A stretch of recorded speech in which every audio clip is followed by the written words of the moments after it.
Hey brothers, welcome back to the Alpha Platform. Before we get started, stop to like, subscribe to the channel. Thank you for supporting your queer black content creators. I think I can speak for all of us who are queer and black on YouTube. We really appreciate you all. There's something that's been kind of stirring in my mind for a while and something that I've been wanting to talk about, but I just didn't know how to bring it up. And I'm wondering if you guys can relate. And the topic is, are friends really just enemies under construction, or are some friends just enemies under construction? The reason why I wanted to talk about this was because I have a friend that I grew up with in high school, and one day I was posting about, I was posting my photos about going to the Renaissance concerts, my outfits and whatnot, posting photos of my husband, people that we met at the show, and just having a good time, just posting away and just having a good time. And months later, I met up with this friend from high school that I had from high school once again, and he told me, "Hey, Alfred, I saw your pictures that you posted on Facebook from the Renaissance concert, and I showed it to my wife, and we started laughing." And I thought to myself, "Okay, that's fine, but why didn't you like the picture?" It's just weird to me. I have people in my life, friends and family members. They know I have a YouTube channel. They see the YouTube channel is growing. They see my pictures on social media, Instagram, Facebook, but they never like the pictures. They never participate. They never leave comments. They just look at it and keep moving. And I'm like, why do we do that? What is it about the human experience that we don't show a level of support that we should for the people that are close to us, the people that we claim to love, the people that we claim to call a friend? And I just think it's weird. It's very weird and awkward. And I want to know, do you guys have similar experiences? What have you done? So in the case of this friend from high school, I noticed he just had a baby. So I saw the pictures being posted on social media. Of course, I commented and left, congratulations, lots of heart emojis, I'm wishing you and your wife well. But I noticed I don't get that same type of support in return. And I've been thinking for a while, and I just realized I had to cut him off. I just felt like I had to cut him off because there's something in my spirit that's so unsettling when I think about the idea that you're supposed to be my friend, one of my best friends, but you don't support any of my efforts. You don't like I said, you don't comment, you just look and keep moving. And I'm like, what is that? What is that? And I think the reason why I felt like I had to cut this dude off was because I saw a news report recently where a black dude who was going to school for engineering, he went back to his hometown to hang out with a white guy who was his best friend from back in the day. Coming to find out, that white dude ended up deleting him while they were, just having a good time together in their place and whatnot, deleting him. And not only did he delete him, but he went ahead and just, mutilated him. So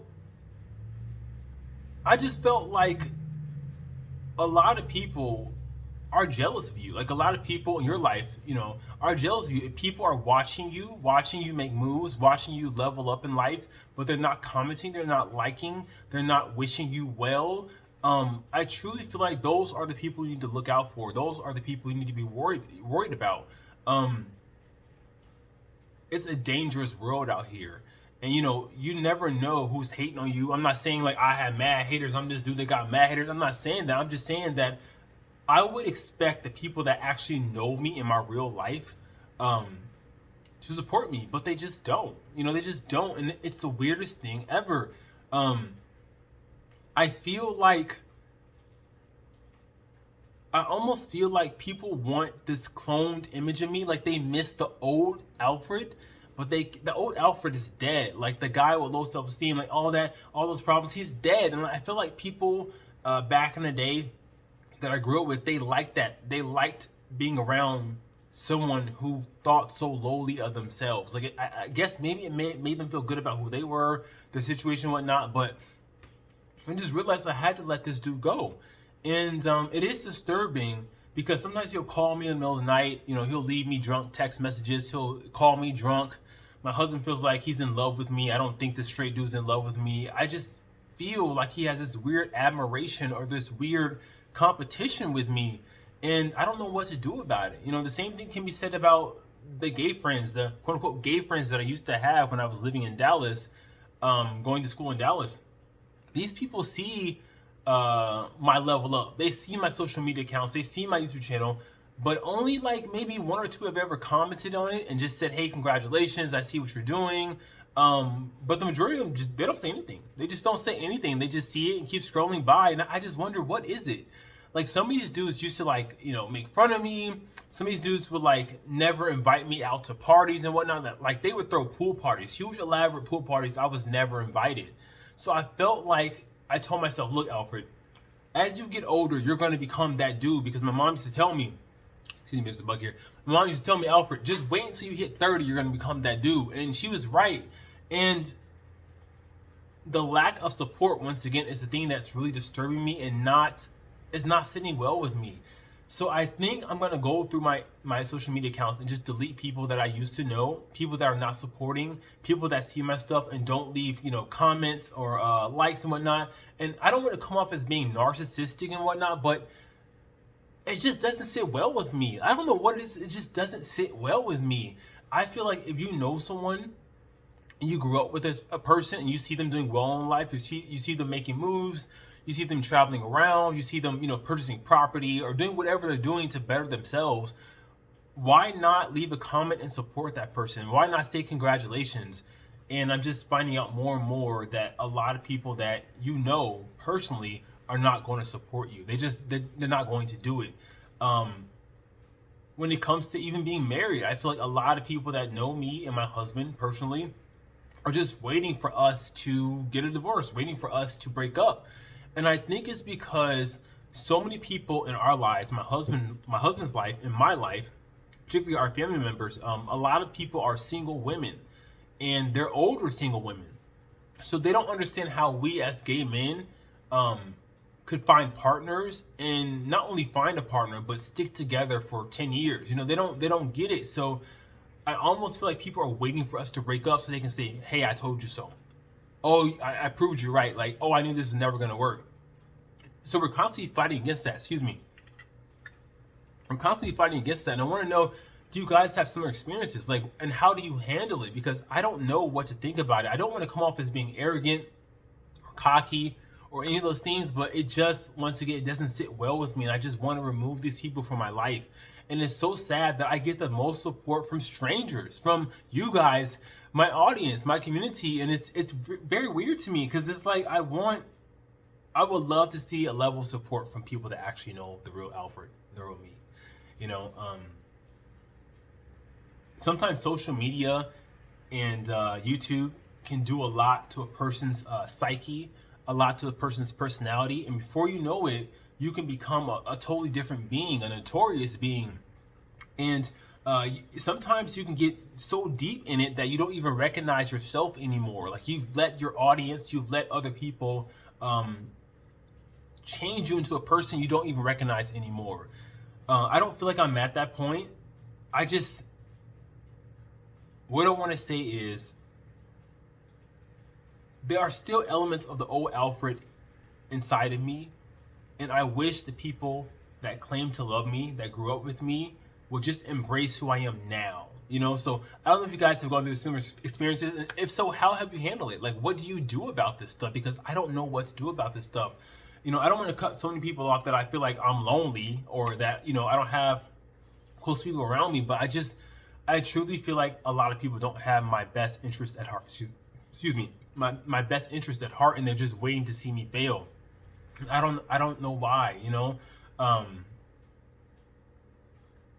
yeah, I just had to sit there and let that sink in, because it doesn't feel good. It doesn't feel good. I know that maybe, we only tend to post a highlight reel on social media. And that's why I come on here and I talk about my failures, my setbacks, what I've learned in the past. I just did a video about me being fired, not once, but twice, So I try my best to give you guys an authentic version of who I am.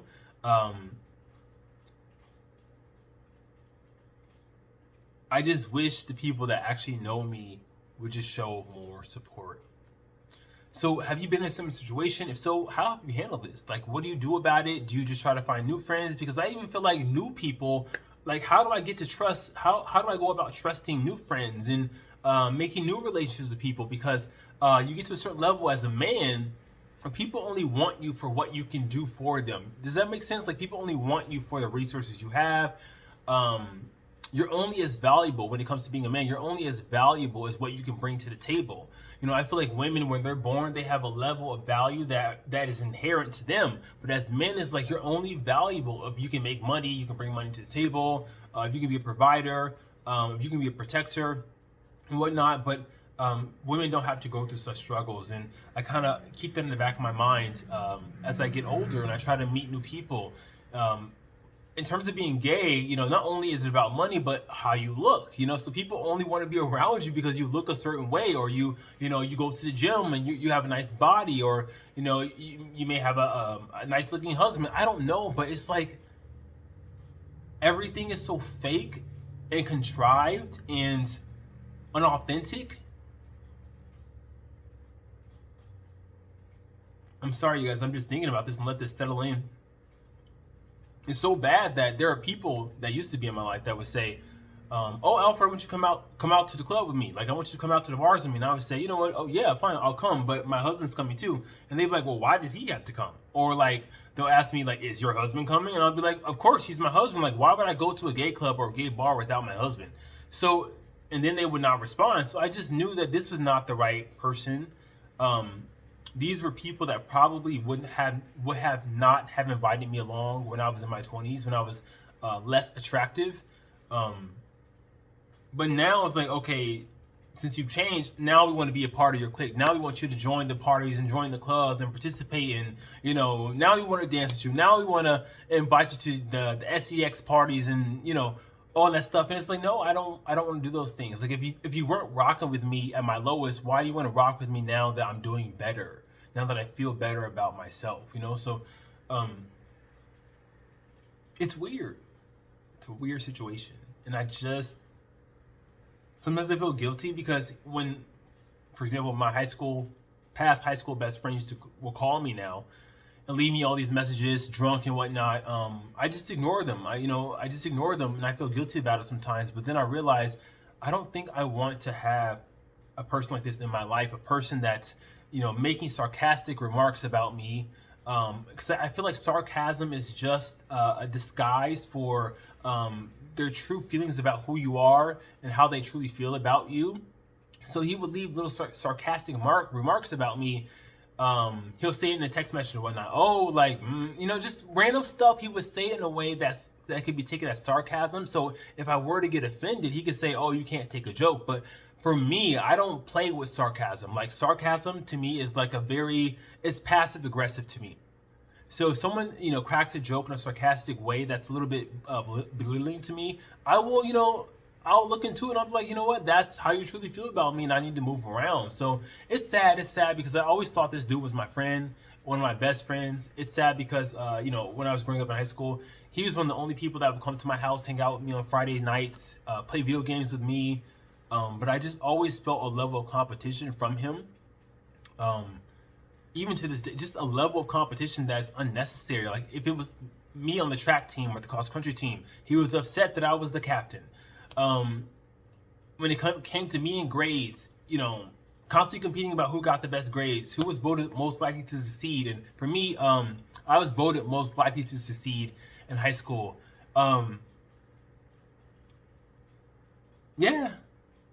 Yeah, because you think that people are going to be in your life forever, and they're really not. Sometimes they're just there for a season, and I have to really let that sink in. I have to, like, be okay with that. Be okay with that at my age, in my 30s, because, you know, I just always thought this person would be a part of my life for the long term, for the long run, and they're just not. So it sucks. It sucks to have people around you that, you know, are competing against you. You don't even know about it. You know, competing against you, and you're just trying to do the best you can, and you're cheering them on, wishing them well, and they're just wishing for your downfall or waiting to see you crash out, you know? So I don't know what to do. I don't know how to feel about it. I don't know what to think about it, but I just wanted to bring this topic to you guys and see what you guys had to say about it, because surely I'm not the only one. Surely I cannot be the only one. And I know you guys have some advice for me. It's not only me giving you guys advice. You guys also are a well of wisdom and I want to tap into you guys as well. So leave some comments and some words of wisdom for me in the comments below, and let me know. Let me know what you guys think, and let me know how you feel, how you handle similar situations, because I'm very disappointed. I'm very disappointed in some of my gay bros, even my straight bros, even relatives and family members. It's like I encourage a lot of relatives and family members to go ahead and hop on social media. You know, been hyping them up for weeks and months, and you know, finally they do it. But I'm like, and then I see it and I'll comment like, congratulations, you finally did it. But then when they see my videos, they don't ever comment. They'll tell me later on, oh, I saw your video. But I'm like, well, why did you not comment? Did you like it? Did you comment? Did you, like, how did you show your support for what I'm posting, what I'm trying to do with my life? Like, how did you show your support? And I don't know, I'm just seeing life differently, and it's getting to a point where like certain people are just starting to scare me. Like, you know, you see so many news reports and news stories where jealousy is taking people out of here. You know, the people that are closest to these people in the news, like, they don't know that they have an enemy, you know, hanging on them. They have an enemy like right beside them. They don't know because they're blinded by their love or their supposed friendship with this person. But, you know, all the while this person is wishing for their downfall, plotting on them, waiting for them to fall. And I'm not saying everybody in my life is waiting for me to fall. I'm just, certain people give me that vibe. Certain people give me that vibe. And those people I try to distance myself from. I don't tell them about my problems. I don't tell them about my dark moments, my valleys and whatnot. But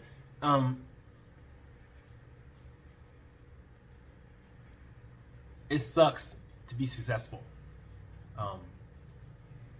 It's not always glorious when you break generational curses and generational pathologies. It's not always a glorious thing.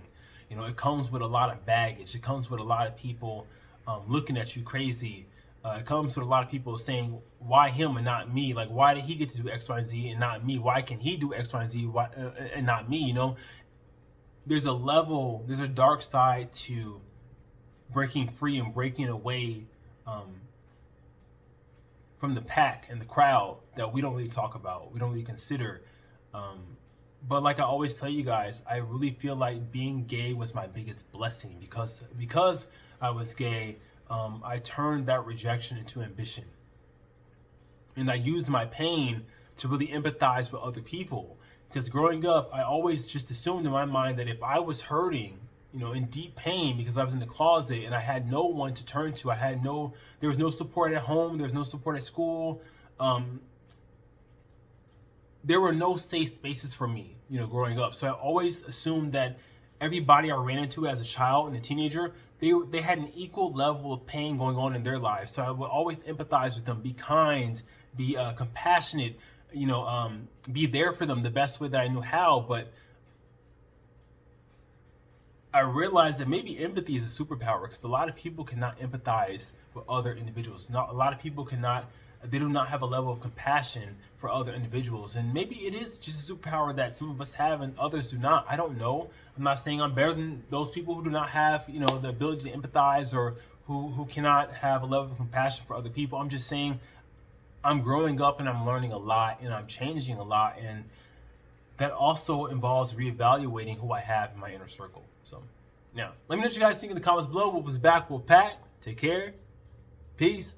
I don't wanna see a nigga bluff, nigga kill, nigga up. Nigga, what's up? Nigga, what's good? You and they can't, I still trap in the hood. Cell phone bang all night, so I'ma get to it all night. Then on the weekends, so they try to catch flights. With another bitch, nigga, really I might. I never stand, nigga, dare, nigga, flap a nigga, rob a nigga, chop a nigga, bust a nigga, tell a nigga, real a nigga, fuck, real a nigga, spill a nigga. I'ma beat a nigga, never feed a nigga, never fear a nigga, never need a nigga, cut a nigga, bust a nigga, can't fuss nigga, what's up, nigga, untouched nigga. Why you say so ugly?